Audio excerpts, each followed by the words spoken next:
lebitso la ke Aisha Fundi ke nna motlhotlhapelo. Fa re goroga mo go lengwe la mafelo a Rustenburg a kwa tengnyana re kopana le Aisha Fundi yo fetsang go goroga go tswa tirong e setse le lotlatlana mo mafolofolo mme o bonala a le malala laotswe gore tlotlela ka ga kopano ya gagwe le mogatse yo a kgaogantsweng le ena ke leso le le setlhogo a re ngwaga some morago ga foo o sa ntse a gopola polao ya ga mogatse ka be ke a tsamaileng ka yona o re boleletse that weekend gore go na le strike ko mine ka Saturday ka re na bereka ka nako ena le mo promotion le superintendent ya security that this was an official level so a bereka office hours.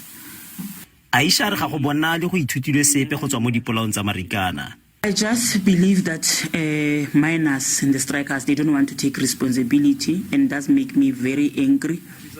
I also blame the mine because I think to some extent mine also overlooked the whole thing of the strike. They never had enough manpower to go and protect the strike. A re komishene ya dipatlisiso ya Marikana e reteletswe ke go upolla nnete yotlhe mabapi le dipolao tsa Marikana.